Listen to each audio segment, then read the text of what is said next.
The rolling hills and green forests of central Wisconsin are about to come alive as the inaugural season of GT America, powered by AWS, rolls into America's National Park of Speed, Road America. Hello everyone, my name is Ryan Marine. Amanda Busick is down in the pit lane. I'm pleased to have Calvin Fish alongside in the booth as we roll into the next round of the championship. Heavy rains overnight, Calvin, have given way to mostly sunny skies, and these teams and drivers, they're going to have to contend with a very green racetrack here this morning in conditions much different than we saw for race one of the weekend yesterday. Yeah, these guys ran relatively late yesterday afternoon, so it's a quick turnaround for all of the teams, but I think everyone's pumped up, ready to go. I'm sure there's been some adjustments to the chassis in terms of what they felt yesterday to try and get a bit more dialed in, but it was a very competitive race, and I think we could see some real fireworks here today in both the GT3 categories and GT4. Looking at some of the beautiful liveries here on the grid. Just a perfect day. Great to be here on site at Road America. It's a classic circuit, over 4 miles in length. Really challenges these cars and drivers to the max. We'll take a look at that circuit in just a moment, but first, let's welcome in the third member of the broadcast team. Good morning, Amanda.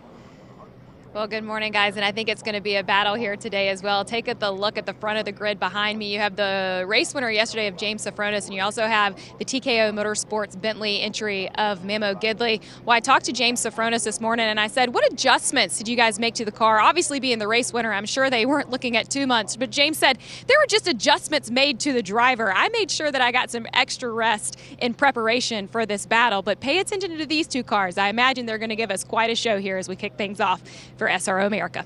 That was the case indeed yesterday. Those two had a nice duel at the front of the field before James Safronis ultimately pulled away to take the win. More on yesterday's racing in a moment, but first let's take a high-speed tour around Road America, courtesy of Jan Halen and our Porsche track preview. Hi, this is Jan Halen with the Porsche track preview here at Road America. Coming onto the front straightaway, getting ready to start a lap here at Road America. Long straightaway and a long ways from the start-finish line into turn one. Always makes for a lot of good action at the start of the race. 6th gear, 162 mile an hour down the 4th gear. Really fast turn one, using all of that exit curb. Really fun corner.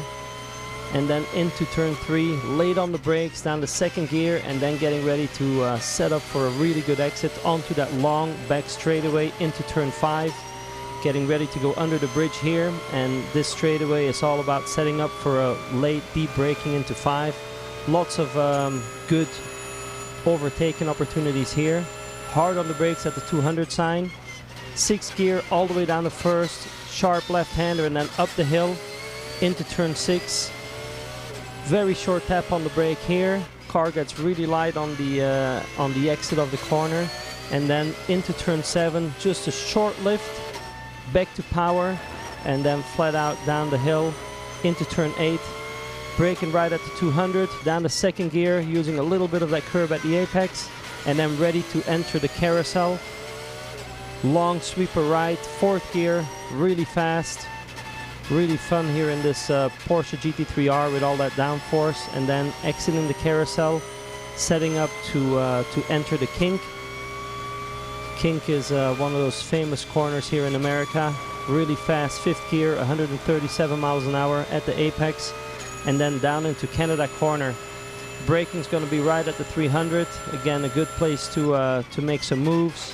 Hitting that apex curb, and then again using all of that curb on the exit. And then setting up for Billy Mitchell. Super fun corner, blind on the entry, and then using all that curb on the exit. Late on the brakes for turn 14. Making sure we set up for a good exit, and then onto the front straightaway. And that was a lap here at Road America. What a challenging course this is here at Road America. The challenge, though, is part of the appeal, right, Cal? It is. Lots of elevation change. 20 stories, in fact, that low point over in Canada corner. It was a great ride there with Jan Halen. But long straightaways, big brake zones, as Jan alluded to.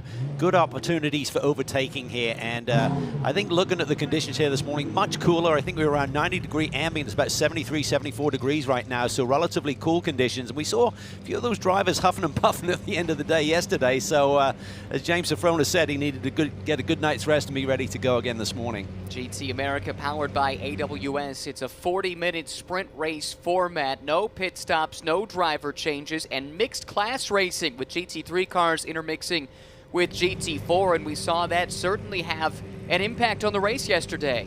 Yeah, it's amazing that these GT3 cars, with the downforce and the extra speed they have, can actually get around and start lapping these GT4 cars within this 40-minute window. So that can certainly throw the cat amongst the pigeons to this race. Let's talk about the racing that we saw. It was James Safronis that led away from pole, holding on for the win over Memo Gidley. But the big gainer as far as GT3 and points are concerned was Charlie Luck. He finished on the overall podium, had some nice pace, especially late in that Porsche, and finished ahead of all of his full season competitors, and therefore was able to extend that points lead.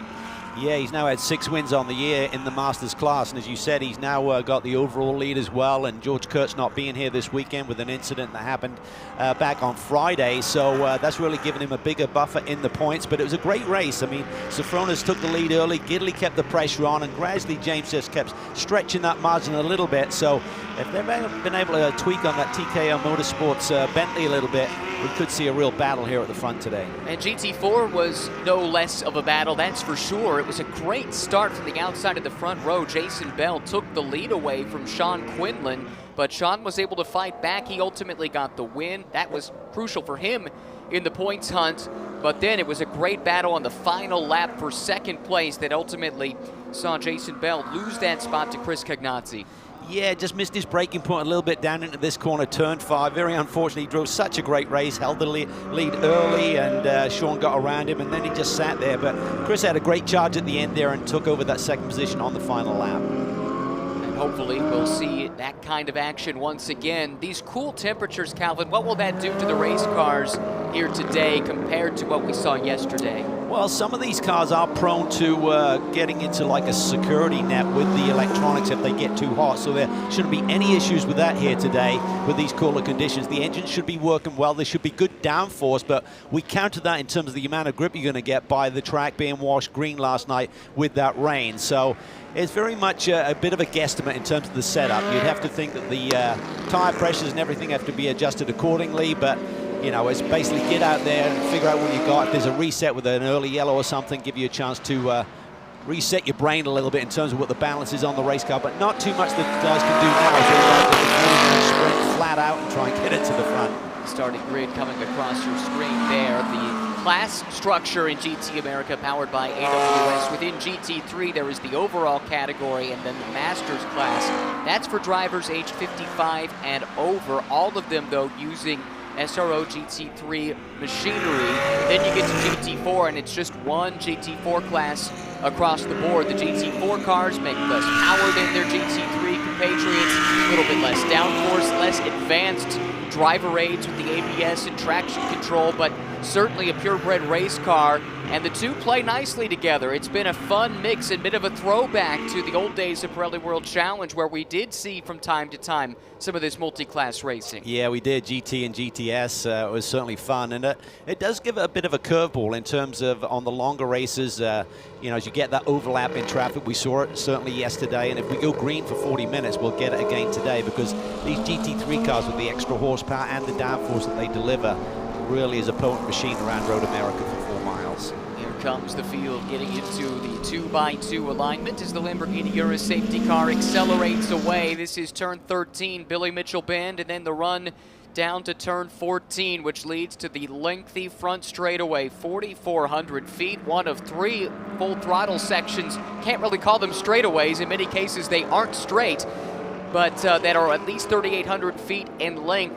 Puts a lot of emphasis on horsepower and low drag configurations. Here comes the field up the hill. James Safronis, yesterday's winner, to the left of the screen in the GMG Audi. TKO Motorsports, that's Memo Gidley in the Bentley on the outside. We are green, and Charlie Luck with a great jump at the start. Here comes Jason Daskalos in the white Audi, moving to the right of the screen. He's going to make a bid for third on Gidley around the outside. Yeah, brave move there from Jason Daskalos on relatively cold Pirelli P0 as we see the GT4 field. Quick spin at the back of the pack. Adam Adelson goes around but able to recover and rejoin. He was an early out yesterday after contact and some suspension damage, looking for a cleaner run here today. Safronis with a great start, able to pull away, but look at the car in second. That's Jason Daskalos, who's come from fourth, but he's under pressure from Charlie Luck. Yes, Charlie Luck looking very racy there on the initial start, but a great run around the outside of Daskalos. He holds the inside line here, down into turn 5. Gidley being dropped from the front row back to fourth. He's got to run to the inside. This is the run up the hill into turn 6. Oh, this is where it gets tight. Blind corner to the left here. A little bit of a hip check from Gidley, and he shuffles Charlie Luck back to fourth. Memo Gidley dropped 2 spots at the start, but now back charging through the field in the TKO Motorsports Bentley. He's chasing down Jason Daskalos and peeking to the inside through Hurry Downs. Well, I think he's got to make quick work of Jason here, otherwise Safronis is going to be down the road and hard to catch right now, so he's got to get that Bentley up to speed. Typically the Bentley is very easy on the tires, but that works against you on these opening laps, trying to get some temperature into them and get in the grip you're looking for. Ex-IndyCar driver Memo Gidley, longtime sports car racer as well. He's been out of full-time racing for quite a while as he's had a grueling recovery from a heavy crash at the 24 Hours of Daytona about a half a decade ago, but he's back in his element here in the Bentley, working his way to the outside of Daskalos, and he's got the move made even before Canada corner. Yeah, that was pretty. Got back into his rhythm after not a great start there, obviously up into turn 1, so he's now back into that runner-up position. Got to try and chase down Safronis here, keep the heat on him. He's done exactly that. Here's Charlie Luck, the points leader, not just in his Masters class, which he has dominated so far this season, but he scored enough points in the overall finishing order to lead the overall championship. Back to the GT4 fight. This is Sean Quinlan, points leader there, race winner yesterday, out in front in the BMW for Stephen Cameron Racing. And then that battle we saw yesterday for second, it's reprising itself with Jason Bell ahead of Chris Cognazzi. That one came down to the wire in yesterday's race with that position swapping in the final couple of corners. Yeah, Quinlan did a nice job yesterday. Didn't get the initial launch. Jason Bell got around him up into turn 1, but then just settled in. Very poised. He's really shown a lot of confidence. Big move here, deep in the pack. That's John McGrew, I believe. Yes, that's right. Starting at the back. That car had issues yesterday. That's a GT3 spec car for TR3 Racing and did not set a time as far as I can tell. And that's a big hit for Cognazzi. Not sure if he got tapped there. I don't think the car behind him was close enough to do that, but under braking, it just turns left on him. Another car involved as well. There must be something on the track because that's an identical accident for another car coming through. Looks like there is some moisture coming out onto the racetrack, and of course we go full course yellow here with 2 heavy impacts into the barriers in turn number 3. Wow, that car just turned left right as he was getting on the brake pedal there. What on earth could have caused that moisture to appear so suddenly? And look, we've got more problems. That's Gidley in the barriers. Jason Harward as well. That's at the bottom of the hill in turn 5. Well, I think someone must be dropping oil out there. I saw like a line of fluid down the middle of the racetrack into turn 3. Gidley into the tire barrier. That is the better option of the 2. You can see the safety team is already there. Car doesn't look too bad unless there's damage on that right rear corner. We can't see, obviously. A very strange set of circumstances here in the first 4 minutes. Let's see if we have a replay of what happened, but the speculation is that there might be some fluid on the track. That's what it looks like. These cars are spinning long before the braking zone. Look at that. Everyone's scattering everywhere. Well, I just wonder if someone at the back of the field was dropping oil on that opening lap, and then when the leaders came back around, they're suddenly getting on top of that fluid. You can see the striped yellow and orange flag. Look, Safronis is off also and stuck in the wet grass. As I mentioned at the start, it rained heavily overnight, and trying to get traction off track in the grass when it is still wet is very difficult to do. So total chaos here at the start of our race. You never quite know what you're going to get, and this is total proof of that. That's turn 3, isn't it? Yes, yes. So that's right beyond where the initial accident that we saw that involved the GT4 cars. Safronis has gone spinning and ends off track and is stuck. That's your leader prior to this problem. Another look at this. There is that oil there in that line, and yeah, Cognazzi just put a wheel into it, and that shot him immediately over to the left and into the barrier. Really heavy impact. Yeah, well, if you got the right side on the oil and you hit the brakes, the left side is slowing down and the right side isn't, so it kind of rips it to the left there into the brake zone. But it must have been fluid through the corner. So up ahead of that incident, the leader, the overall leader, Sofronis, spun out on the exit of the corner. Well, we didn't see it as we were focused on Right. that. And then the other incident down in turn 5, which were the leaders effectively, because Sofronis had already disappeared. And really unfortunate to see that the 89 was also involved. That's Ross West with heavy damage to the back of that car. And Calvin, you might recall at the last round at Nashville, that car was heavily damaged. They had to retub that car. Got set up some updates from the team, and Sasha Kempter, Rick Maxwell, and the rest of that crew worked really hard to get the car set to go. They had to skip a planned test here at Road America because of that damage. Tons of work to get that thing prepared for this race, and they're going to have to do some more heavy repairs to that Mercedes-AMG GT4 as a consequence of this. I should reset the order because there were some that did make it through, and Andy Wilczak now finds himself in the overall lead of this race. Jeff Burton for Reardon Racing also came through, and Kyle Washington, a late addition to the lineup, finds himself in third. I think this should answer the question of where the oil came from, Cal. Well, I'm not sure because this, well, it could be. So is this the opening lap that we're getting this replay from, I assume? And if that is the case, then maybe that was oil laid down everywhere. That was Gray Newell in the heart of racing, Aston Martin. And we are getting word that that was the first lap of the race that we were taking a look at there. So could have been an incident on the opening lap, and then those cars continued dropping fluid. So when the leaders and everyone else came around to start their second lap is when the chaos ensued. well, chaos sums it up nicely. What a strange sequence of events. Wilczak leads from Burton, then Kyle Washington under yellow. Jason Daskelos runs fourth. We saw him involved in a spin there in turn 5, but he was able to continue on without any trouble. And that's about it from the GT3 field. I think we're down to about those 4 cars that went relatively unscathed through the start of the race. Sean Quinlan survived all of that carnage. He continues to lead in GT4. A couple of the GT4 front runners were taken out in that incident, but Jason Bell made it through. He runs second. Saw Scott Noble make it through in the Noah Sport car.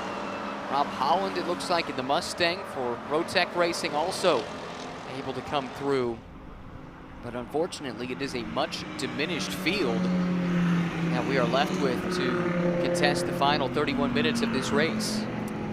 Yeah, it's a real shame. I mean, there's not a lot of time on the board anyway with these short 40-minute sprint races, and to lose so many cars and so much time with this incident. And I think everyone who didn't get involved is just lucky, quite honestly, because that fluid was literally right on the racing line.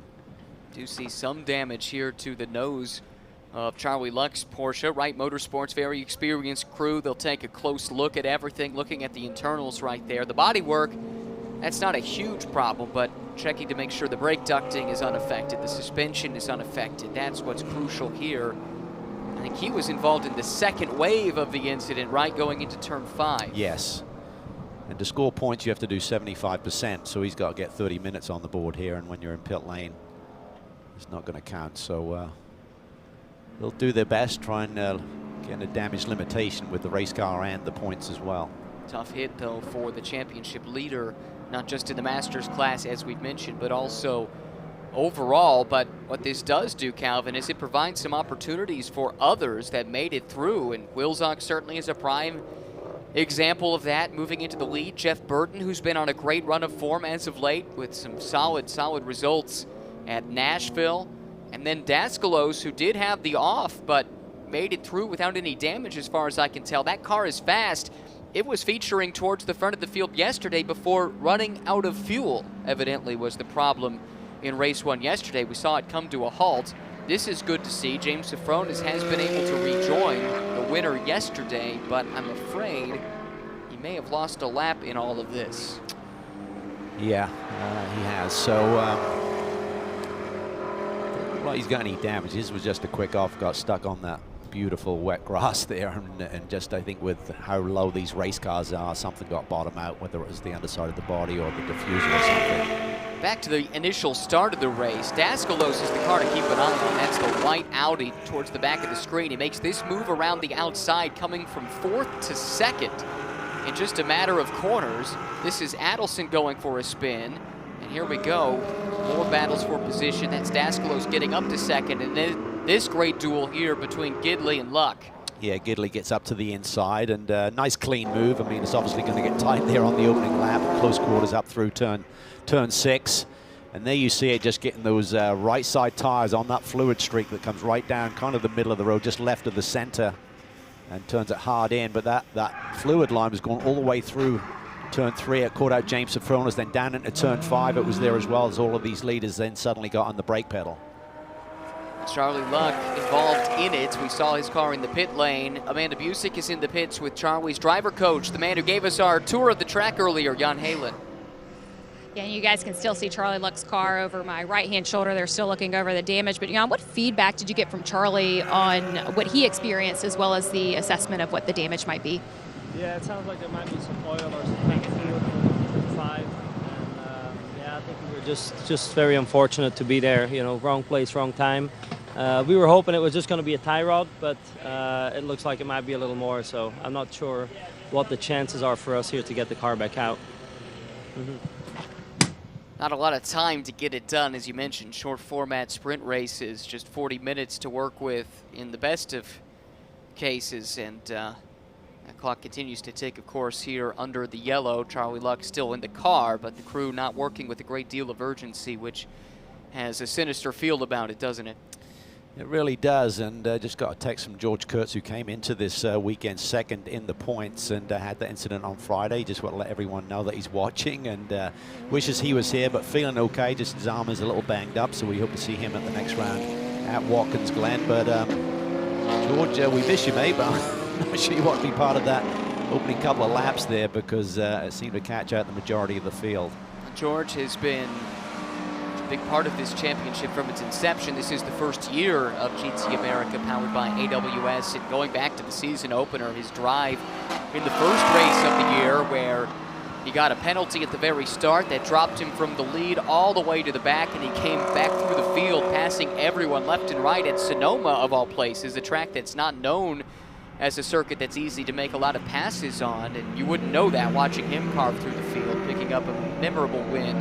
And ended up sweeping the weekend there, and was very much in the thick of the title hunt coming into this weekend before his mishap on Friday. And I echo your thoughts, Calvin. Certainly miss having George at the racetrack. Hope to see him at the next one.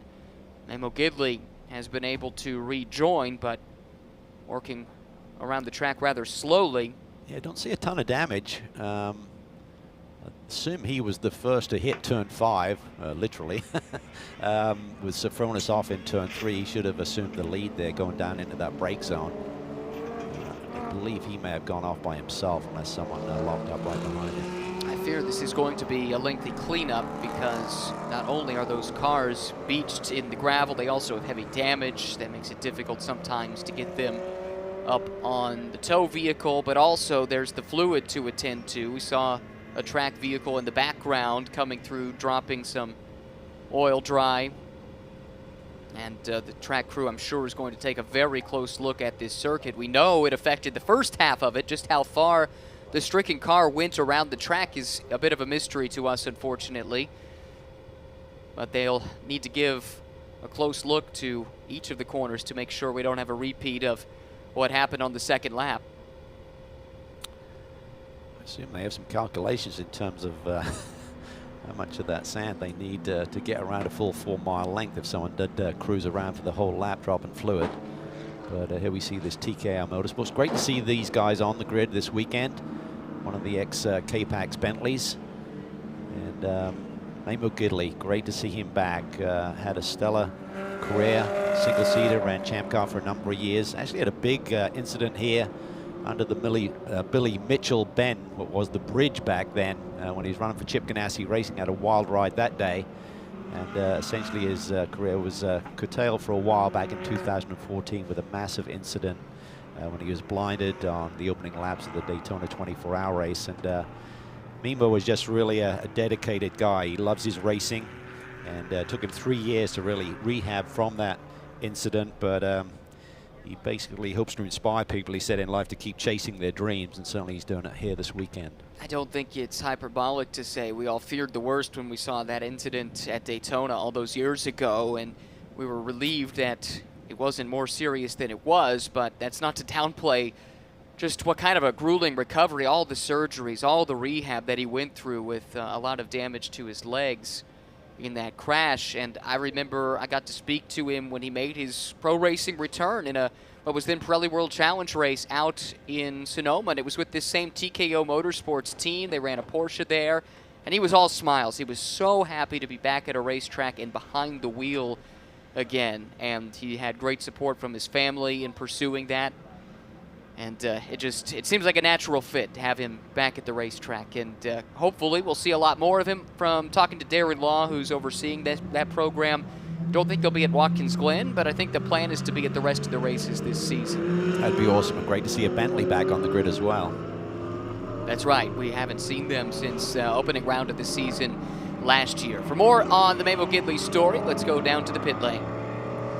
Well, unfortunately, Memo is out of the car. That car is not going to return to the track today. Darren, what did you guys see that you knew that it wasn't ready for competition? Well, unfortunately, I mean, I didn't see the incident. I only saw the ending, so it looks like there was oil or something, and we lost a lot of cars there. And unfortunately for us, the Bentley backed into the tire barriers, and we think we have a transmission problem now. Thank you. Tough break for TKO Motorsports, Memo Gidley. You can see the disappointment on his face, but there's still a hint of a smile there, Cal.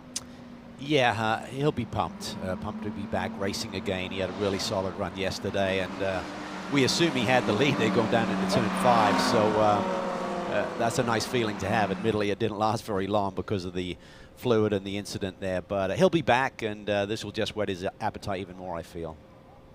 That it will, but tough sight to see, the Bentley being pushed back behind the pit wall. We continue under the safety car. If you're just joining us, heavy accident on the second lap of this race. That was about 15 minutes ago at this point, and it appeared that the Heart of Racing Aston Martin of Gray Newell was dropping some fluid on the track with a mechanical issue, and as the leaders came around on the subsequent lap, they encountered some of that fluid, and we saw several cars go for a spin. Let's take a look at the replay once again. This is the initial start of the race here, Cal. Yeah, it looked a little bit chaotic there in the middle of the pack with a lot of jostling around, but somewhere between there and turn 3, probably into the turn 3 brake zone, there was an incident, and here we see the Aston Martin. I think it's Gray Newell there coming down. Yeah, you can see the fluid on the extreme left side as we look, right side for the drivers. And that obviously was right through the brake zone and the line for turn 3 as well. So somewhere between the apex of 1 and getting down to the brake zone for 3 on the opening lap, there was contact between a couple of cars, and something got ruptured.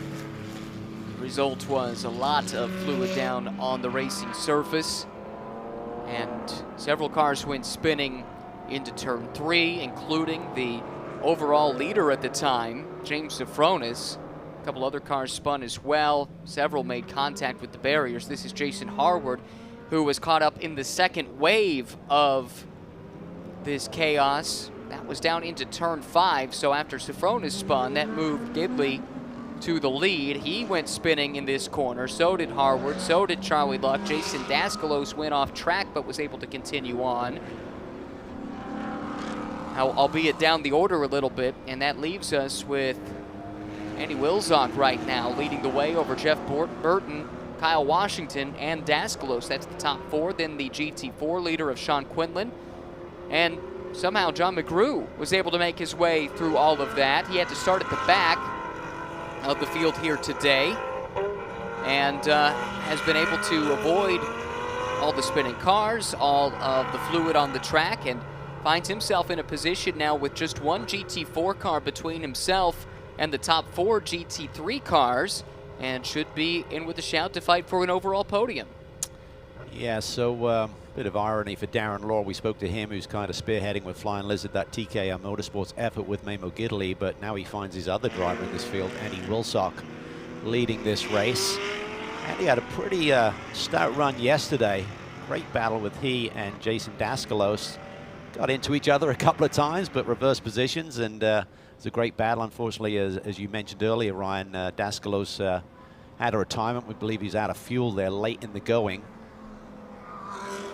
Just going to have to wait and see if there's going to be any time on the board by the time they get this cleanup done. As mentioned, it is a lengthy cleanup just because of the number of cars involved, and it's a long trail of fluid that was left on the racing surface, affecting at least the first half of the lap. We know it continued to affect things up until this corner, turn number 5. Beyond that, we didn't see anyone spinning off, so hopefully the stricken car made it through the cutout. You can go basically through this turn here, through a sequence of tire bundles, and get back into the paddock, and hopefully that's where the Aston went and didn't continue to track any of the fluid through the rest of the circuit. Looks pretty clean climbing the hill there, so I think you're spot on with that. It's one of the reasons that that cutout is there. But again, I think as we look to the second half of the race and hopefully getting a restart here, we need to talk about who is provided an opportunity by this. And I think Jeff Burton running second is one to keep an eye on. He is very aggressive, runs with a great deal of confidence coming off of such a strong weekend at Nashville and back on a natural terrain road course coming off of the street circuit there in Nashville. I think he's one to keep an eye on. Yeah, I think for sure. Looking at his lap times yesterday, he had a best lap of a 2:12.6. Wilsock had a 2:12.2, so they're pretty evenly matched here if we do get some green flag running. Should be a good battle, and Jeff coming off a really nice weekend at Nashville where he had a couple of Masters class wins, so confidence is high. I was watching him from the side of the track on Friday, and he was definitely on it, and I don't think he's intimidated. He's going to be going for the win for sure. It's one to keep an eye on. I think in GT4, Jason Bell kind of falls into that category to some degree. Rob Holland, running inside the top 5, is just off of the podium. He's the one really fighting with Quinlan in the championship. It's fairly tight in GT4. Talking to his crew, he felt like the Mustang was going to be at a deficit to the BMW, and we've seen that not just in this series, but Pirelli GT4 America also, that BMW M4 so strong. So their goal is just to get on the podium this weekend, do some damage control, and as the season goes along, they'll start hitting some tracks that might favor that Mustang a bit more, and that'll give them a chance to make up some ground in the title hunt. Yes, and as we say before, horses for courses, so this is definitely a BMW happy hunting ground. They're very strong here with Quinlan leading the GT4 pack right now, and strong results yesterday in Sprint X competition as well for BMW. So, but Rob's very experienced, great team behind him, been working together for a long, long time now. So they're looking at the big prize at the end of the championship season and seeing how high they can climb up and maybe go chase down Quinlan for that points lead. Scott Noble, who runs in the final podium spot in GT4, that's the Cayman you see right there in the middle of the screen. I think this is a remarkable debut for him. He had a nice run yesterday, very much in the mix, and he's backing that up with a solid effort thus far. Admittedly, we haven't had a lot of green flag running here in race 2, but it looks like he belongs in what I believe is his debut weekend in the championship and possibly in pro racing. I know he's done some PCA club racing with that powerful NOLA Sport team. It's a good team to get hooked up with. They've really shepherded along a number of teams and drivers here, or a number of drivers, I should say, in recent years. Going back to last year, they were in the thick of the Pirelli GT4 America Sprint X Pro-Am Championship. They won the Am Championship going away. It's a good program to be hooked up with if you're running a Cayman. Certainly he did have a really solid run here yesterday, and you know, just leaning on the experience of the team, the crew, the engineers, and the other drivers on that squad. So guys like Matt Travers, Jason Hart, they're going to be there giving him the tuition, for want of a better description, as to how to get around this race circuit, how to deal with these 40-minute sprint races, when to go, how to protect the tires a little bit so you still got something left in the last 10 minutes. Here's Gray Newell's car back under the awning there in the paddock. And we do believe it was an oil cooler that split on this Aston Martin that created the fluid that ran around the circuit. Unfortunate to see. Gray Newell, young driver without hardly any racing experience, did a lot of testing in the build-up to this program. But, you know, this is a driver that Ian James, who looks after this program, co-drives with Gray in Pirelli GT4 America.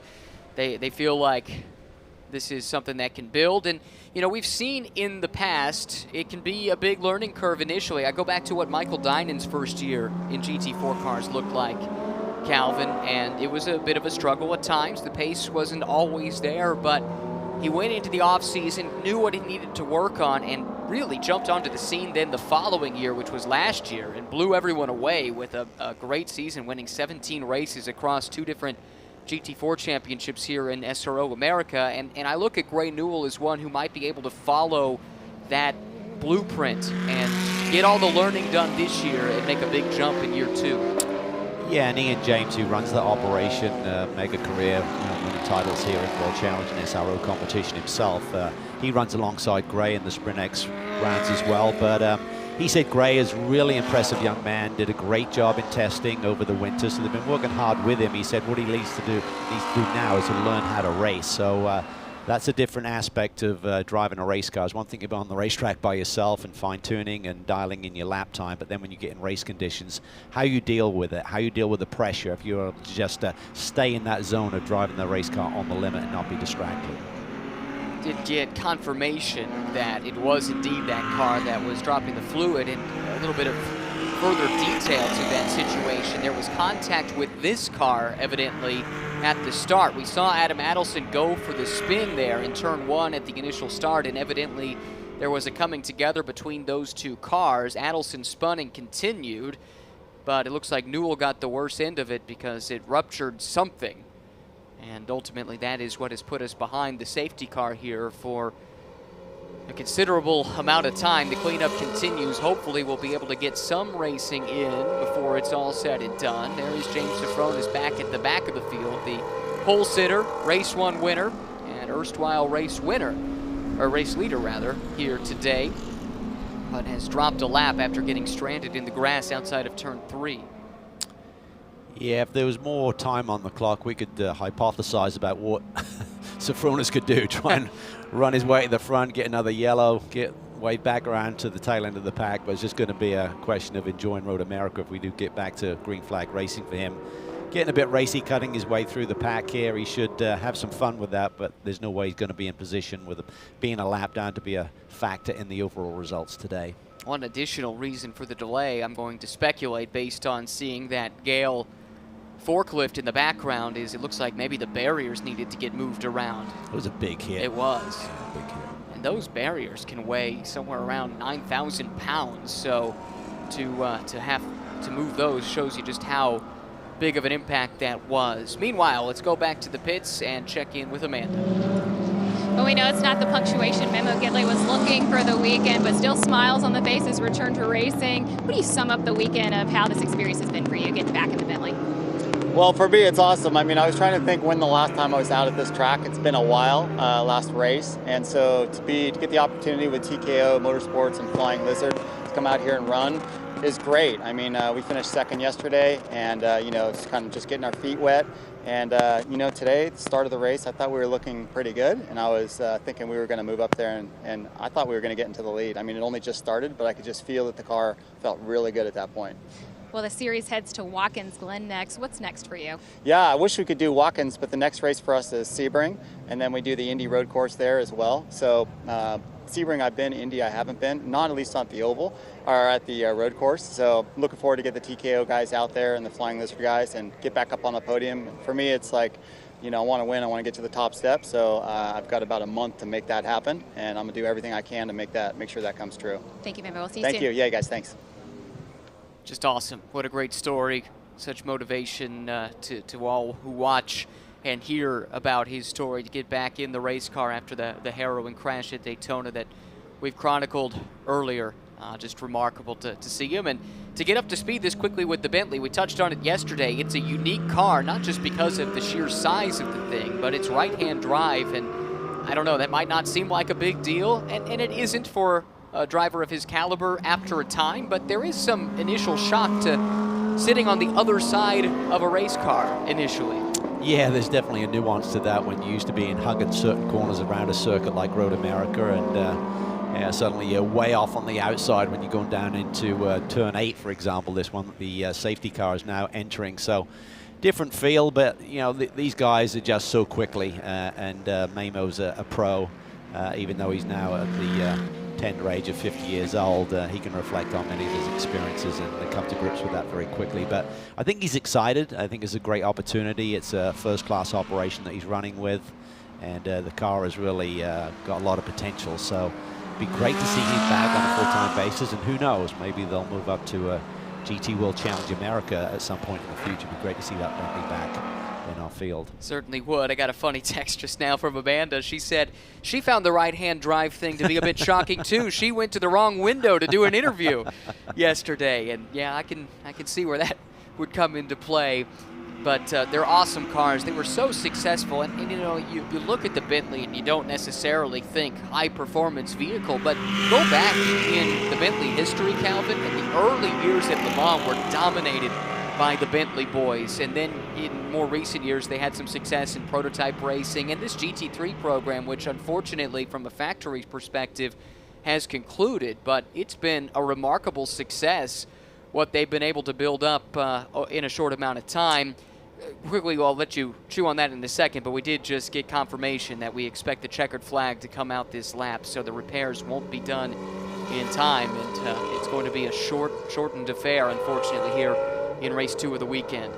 Yeah, such a shame, because all of these drivers, there's so much effort that goes in from the team. When you think about the cobweb of all of the teams around the country getting these cars ready and then traveling to this circuit to suddenly get here and have sort of perfect race conditions here this morning and then have it cut short is a real shame. So, but that's racing. That can happen sometimes, and we believe everyone is okay. Pretty scary moment there with the incident down in turn 3. A pretty big hit with the 2 Mercedes there, but we just got to dust ourselves off and get ready for Watkins Glen in 3 weeks' time. Exactly right. You heard Memo talking about Sebring on the calendar, and that is a makeup event, which we'll talk about in a second. But first, let's congratulate Andy Wilczek, who gets the overall victory as well as the Masters class win. Kyle Washington wins out of the overall category, and your GT4 winner once again, Sean Quinlan, gets it done, albeit behind the safety car.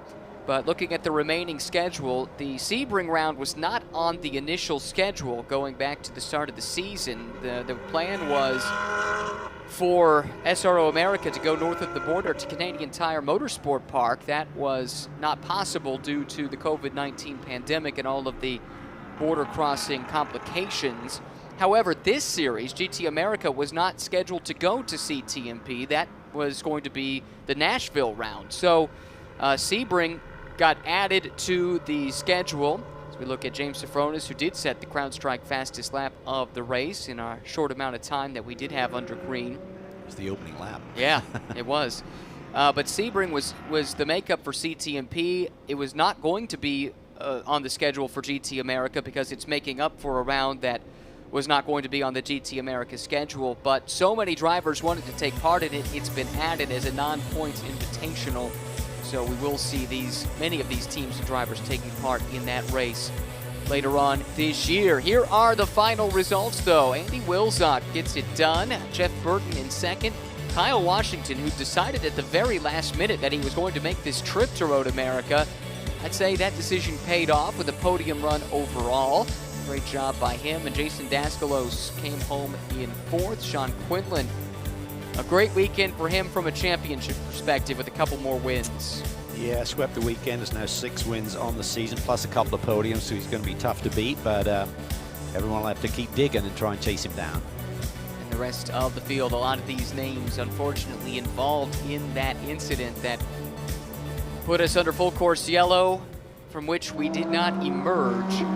This race will end behind the safety car, has come to its conclusion as a matter of fact, and we'll see the cars make their way around the track one last time and then to the pit lane where Amanda will chat with the race winners. A bit of a strange one here, Calvin, but a win's a win. I don't think anyone will look askance at it.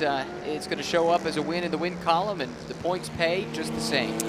Yeah, and it's such a packed schedule, there's no way you can really throw a red and stop the clock and allow these drivers to get back out there. So if it was at the end of the day, maybe we could do something, but with it being the first race and a busy jam-packed schedule ahead of us. So great job by Wilczek. He also had a win at Circuit of the Americas early in the season, and he's up on the wheel there. It's going to be fun to watch him compete for the rest of the season. Yeah, I hope to see more of him. Made the start at Circuit of the Americas and had some success within the Masters class, but this time an overall win. And hopefully that entices him to come back for more. I know he's been enjoying the experience racing in the pro paddock once again.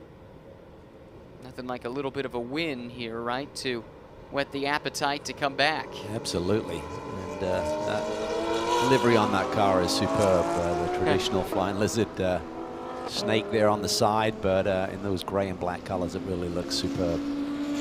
Not the day that James Safronis was hoping for, but at least the sister car from the GMG Racing stable finishes third overall and the top runner in the overall category within GT3. That's the Kyle Washington Porsche, the white Porsche right there, and there's a chance we might see that car running as part of the Indianapolis 8-hour later this year, I'm told, which is the season finale for Fanatec GT World Challenge America, powered by AWS, but also is the second leg of the Intercontinental GT Challenge powered by Pirelli that got started back about a month ago at the Total Energies 24 Hours of Spa.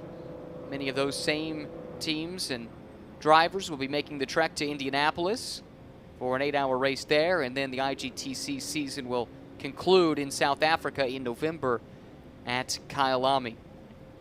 There is Andy Wilczek. Not exactly the way he expected to get the win, I am sure, but getting unbuckled from the car. We'll be chatting with Andy here very, very soon. He's always got a big smile on his face when I talk to him, enjoying his racing very much. In a return to a pro paddock. Put in a great drive yesterday, and credit where credit is due. When so many others had their issues, he was able to navigate them without too much trouble. Kept that car in one piece, and he's going to be rewarded for it. Yeah, definitely a race of survival, and shame we didn't get back to green flag running, but they've got to get the track in order for the rest of the racing activities here today. So he'll love the win, but I'm sure he'd prefer to have a nice, strong 40-minute race and had some dicing like he did yesterday. Exactly so. We'll look forward to what's to come here this season in GT America, powered by AWS. Let's hear from Andy now with Amanda. Well, Ryan, he did get out of the car with a smile on his face, as you did say, but Andy, I'm sure not the way that you expected to pick up the first win of the season for yourself. Is there any of this experience that we can use forward for Watkins Glen? No. It was just a weird race. So, I mean, it's nice to end up in this position, but it's confusing. There was seven cars off the track between 3 and 5. So, it was just kind of a weird race, but it doesn't really translate to Watkins Glen.